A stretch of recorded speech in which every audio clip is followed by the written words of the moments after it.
क्रियाशील से स्थिर हो बसवा को कदापि भल पाती ना। तो प्रत्येक समय आम किसी ना कि कार्य जो इनवल्व करूँ से आग्रह अनुभव करने सहित किसी नुआ जिन कल्पना करती। तो यहीपरि भाव में क्रिएटिविटी डेवलपमेंट हो माने सृजनशीलता वृद्धि होता व्यतीत शिशुर सूक्ष्म मांसपेशी सहित विकास होगा सहित कर्मेन्द्रिय जमी हाथ आखि गोड़ एसबूर भी डेवलपमेंट होम प्रभात श्रेणी क्रियाकलाप पुस्तिकार जो अच्छी तार जी भी क्रियाकलाप अच्छे मोट 7टी भाग में विभक्त कर छापा काम आब्रो काम रबर स्टैम्प छापा काम अठा काम कोलाज काम तुली काम पेंसिल काम ता व्यतीत छापा काम आम पुणी केते गुडा पॉइंट आछे जेमति कि मझी 3टी आंगुठीरे पहाड़ काणी आंगुठीरे हरिण दुई पादरे दुई हाथ मुठरे लक्ष्मी पाद फूलरे छापा काम सूतारे छापा काम पत्रे छापा काम ये सब होचे तार पॉइंट्स। तो एबे हम ताको एगुडा को इलाबोरेट करबा। फास्ट होचे छापा काम और आब्रो काम ए दुईटा पाखापाखि रिलेटेबल जेहेतु एटा रंग माध्यम रे करा जाउची। फास्ट हमर मझी 3टी आंगुठीरे पहाड़ आमे शिशु मानक जेतबे 3टी आंगुठी जोड़ी की पहाड़ द्वारा कलर रे आमे सांग आंगुठी को बुड़े की पेपर रे हमको आंकिबा को कहै एथरे कोन शिशुकर आंगुठीर नियंत्रण होची ताकर सूक्ष्म मांसपेशीर विकास भी होची जहा कि आमे फाइन मोटर स्किल बोली कहउछु। तापरे आकृति आकार विषय ज्ञान मिले आमे जेतबे शिशु को 3टी आंगुठी को जोड़ी की रंग देबा को कहउछु सेतबे ताको तिली कोण विषय ताको ज्ञान वृद्धि पाउची। ता बादे सृजनशीलता और कल्पना शक्ति सृजनशीलता माने हमर क्रिएटिविटी डेवलपमेंट सेटा होची। तापरे काणी आंगुठी रे हरिणर चित्र देखी हरिणर देहरे जेमति मझरे बिंदु बिंदु बिंदु बिंदु होई दाग थाए आमे पिला को सेमति काणी आंगुठी माध्यम रे कलर रे बुड़े की बिंदु रे दबा को होची। एहा द्वारा कोन हाथ फास्ट जिंस कोन तांकर सूक्ष्म आंगुठी रे चलनर अभ्यास होई जेतु छोट छोट शिशुकर सूक्ष्म मांसपेशी तो तांकर सूक्ष्म मांसपेशी रो चलन के ता बादे हाथ और चक्षु समन्वय आई हैंड कोऑर्डिनेशन उन्नति होय जेतरे शिशु ध्यानर सहित बसिकी रंग करे तार आखि और तार हाथर कोऑर्डिनेशन ठीक होय। ता बादे जेहेतु हमें हरिण चित्र तांको देइछो ताकु पशु पक्षी विषय रे तांकर ज्ञानता बढ़ाय। तापर आपण फुलरे छाप काम माने माला फुलरे पिला शिशु माने माला करन फास्ट कोन प्रकृति सह तांकर परिचय बढ़े जेहेतु फूल गोटे प्राकृतिक जिनस प्रकृति उत्पत्ति तांको प्रकृति जिनस विषय रे तांकर ज्ञान आरोहण बढ़े। तापरे रंग आकृति विषय रे धारणा बढ़े अलग अलग फूलर अलग अलग रंग आमे को फूल को व्यवहार करके को रंग करिया सेटा तांको विषय रे धारणा। नेक्स्ट हमर सौंदर्य बोध जाको कि आमे एस्थेटिक सेंस रे विकास करते शिशु को आमे जेतो गोटे माला दोछु शिशु तांकर माला केते सुंदर हे परिबो तांकर कलर केते भलो देखा जाय परिबो से विषय से अधिक महत्वपूर्ण दियंती जहा द्वारा तांकर सौंदर्य बोधर विकास करे। तापरे हाथ दुई मुठारे लक्ष्मी पाद प्रथमतः लक्ष्मी पाद हमर सांस्कृतिक ज्ञान सहित जड़ित अछि। फास्ट तो दुई हाथर समन्वय विकास करे शिशु जेता हाथ को मुठा करिकी रंग मडे की पेपर छापुची सेतेबेले काना तार दुई हाथर समन्वय विकास होउची। द्वितीय रे सांस्कृतिक ज्ञान परंपरा पूजा आदि रे धारणा मिले ताको हम लक्ष्मी पाद कोठ आसीची एडा पूजा दिन पूजा मां पूजा करंती से विषय ताको धारणा मिले शिशु माने आकृति सृष्टि करिवार आनंदित होंगे। एबे बेले बेले आमे हाथ मुठा करिकी पिला को कलर मारिया कहूछु बेले बेले हाथ खुला करिकी कहूछु तो सेठी कोन शिशु नुआ नुआ आकृति विषय जानुछु बेले बेले आमे आंगुठी टिपर किछि आकृति बनाउछु तो सेठी कोन पिला को नुआ नुआ आकृति विषय जाना कहूछु। तापरे सूता रील रे छपा काम मंदिर एबे आमे मंदिर गोटे खाली गारो डाली पिला को सेतरे दोछु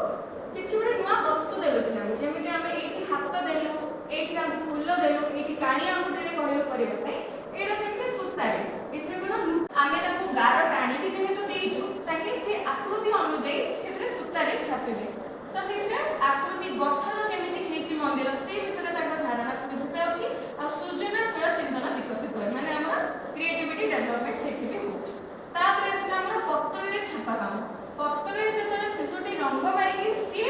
छापा काम करूची प्रथमतः से पत्रर आकृति को जानुची तापरे पत्र रे थिबा सिरा प्रसिरा भेन विषय रे जानुची आ पत्रटा भी हमर प्राकृतिक जिनिस तो ता प्रति भी तार आग्रह और सम्मान वृद्धि पाउची। तापरे रंग चयन परिकल्पना कौशल विकसित हुए पत्र सबुज रंग ना नाली रंग ना हलदिया रंग से विषय रे से निजे भाबे। तापरे रबर स्टैम्प रे छापा काम। रबर स्टैम्प रे सूक्ष्म चलन कौशल फाइन मोटर स्किल विकास माने शिशु जतले स्टैम्प को धरुची ताको रंग रे पुडौची तापरे कागज रे छापा काम करूची सेतले तार हाथ आ आंगुठी दुइटा जक नियंत्रित होई रहउची। तापरे दृष्टि हस्त समन्वय हैंड आई कोऑर्डिनेशन जेतेबेले शिशु स्टैम्प रे कलर मारुची से ठीक जगह रे सेटा को लगौची ना नै सेतेबेले तार आखी आ तार हाथर कोऑर्डिनेशन ठीक भाबरे रहउची। तापरे परिचय और श्रेणीकरण माने पशु अलगा पक्षी अलगा फूल अलगा आउ पनीपरिबा अलगा ए सब विषय से अलग अलग जिनिस विषय ताको धारणा मिलुची। पक्षी कोन फूल कोन को फूल रे को रंग व्यवहार होउची पक्षी रे जतने हम स्टैम्प रे दोजे को पक्षी रे को रंगटा आसिला को फूल रे को रंग आसिला से विषय से जानुची। तापरे भाषा रे विकास जतने शिशु पशु पक्षी जानवाहन पनीपरिबा एते सब विषय जानुची से नूतन शब्द भी जानुची नूतन पक्षी विषय जानुची जो फूलटा से केबे जानिनी से फूल विषय सुनुची जो फल विषय से केबे खाइनी से केबे देखिनी से फल विषय जानुची। तापरे सृजनशीलता और कल्पना शक्ति विकास सृजनशीलता हमें जेमति कहले क्रिएटिविटी आमे ताको गोटे मनकर सुआर देई दबा स्टैम्प ताको पचरिबा एठी को रंग लागेबो तो से सेठी क्रिएटिविटी लगेबो जे कोन सुआर रंग कोन सबुज तार थंटर रंग कोन लाल तो से हिसाब रे तार सृजनशीलता और कल्पना शक्ति वृद्धि पाए। तापरे ध्यान और सहनशीलता वृद्धि जेहेतु से सठिक भाव रे स्टैम्प को धरि के छापा काम करबो तो सार सेठी एकाग्रता मध्ये वृद्धि पाउछ। तापरे आनंदमय शिक्षा लर्निंग थ्रू प्ले यह जेहेतु खेल माध्यम रे हमें जेहेतु स्टैम्प गोटे शिशु को एक आनंदपूर्ण उपकरण शिशु एथरे छापा काम करिया को बहुत खुशी हो तो एटा शिशु को खेल माध्यम रे से अधिक आनंद पूर्वक होई कि एथरो ज्ञान आहरण भी करे। तापरे परिवेश सचेतनता जेहेतु पशु पक्षी फूल फल पनीपरिबा ए समस्त हम परिवेश अंश से परिवेश प्रति सचेतन मध्ये होउची। तापरे हमर अठा काम जातीय पताका रथ दीप ए सब बहुत माने हमर सामाजिक स्तर पई आ घर स्तर पई मध्ये बहुत उपकारी। फास्ट आर लाभ कोन प्रथमतः सूक्ष्म चलन कौशल फाइन मोटर स्किल जेमिति कि तार हाथ सूक्ष्म मांसपेशी कागज धरुची सेते अठा लगौची पुणी छाप काम करूची तो तार आंगुठी आ तार मांसपेशी दुइटा जगह नियंत्रण होउची। तापर दृष्टि हस्त समन्वय तार आखी आ तार हाथ दुइटा भितर समन्वय जा प्रति हमें आई एंड कोऑर्डिनेशन बोली बोलू ठीक जगह रे शिशुटी सेटा को लगे पारुची कि नाही सेथे तार एकाग्रता भी वृद्धि पाउची। तापर सृजनशीलता और कल्पना शक्ति वृद्धि भिन्न भिन्न आकृतिर गच्छ दीपर आकृति केमिति माटी हांडीर आकृति केमिति समस्त आकृति विषय से धारणा होउची। तापर रंगर परिचय रंगर व्यवहार एबे हम शिशु को कहबा पिंपुडी गोटे काटिबा पय तो से प्रथमे भाबिबो पिंपुडी को रंग तापर से रंगर कागज को काटिबा पय निर्णय नब। जातीय पताका विषय कहले जातीय पताका को रंगर हांडी विषय कहले हांडी को रंग गच्छ गच्छर गंडी को रंग आ गच्छर बाकी जिनस को रंग से विषय से फास्ट काटिबो। तापर परिचय ज्ञान विकास शक्ति बढ़िबो। तापर अछि हमर तुली माध्यम रे रंग करबा तुली जेहेतु प्रभात श्रेणी रो गोटे शिशु तुली रो व्यवहार जेतले जानिबो तार सूक्ष्म मांसपेशी तो व्यवहार हबो सूक्ष्म मांसपेशी व्यवहार हबो तार कर्मेंद्रिय रे विकास भी घटिबो ता बादे तार आत्मविश्वास आनंद वृद्धि पाइबो जेहेतु छोट शिशु रे गोटे धरिबो तुली प्रथम थर पे तार आत्मविश्वास रे वृद्धि पाइबो जे हां मु गोटे भलो चित्र करि परिबी मु किछि नुवा जिंस देखि परिबी नुवा जिंस तयारी करि देखि परिबी। तापरे तुली माध्यम रे रंग रंग भरा छत्ता छत्ता रे अलग अलग रंग देबा पड़िबो तो एठी भी शिशुर से सृजनशीलता आ तार कल्पना शक्ति रो वृद्धि पाइबो शिशु भागे को कोउ जगह रे को रंग देबी तो एथिरे तार कल्पना शक्ति रो मध्ये वृद्धि पाइबो। तापरे अछि पेंसिल काम प्रथमे हमर सूर्य चित्र तो शिशु गोल प्रथम तो गोल केमति करबार जानिबो रेखा केमति अंकन करबार जानिबो तापरे सूर्य रो को रंग व्यवहार हो सेति पई तार सेठी सृजनशीलता मध्ये वृद्धि पाइबो। तापरे सूर्य होची एक प्रकृति रो वस्तु तो सेठी तार सूर्य प्रति मौलिक ज्ञान मध्ये वृद्धि पाइबो सूर्य केतरे अस्त हुए सूर्य केतरे उदय हुए से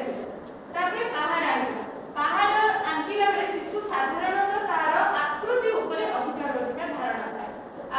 पहाड़ जेहेतु प्रकृति रो जात ता प्रति पहाड़ प्रति भी रुचि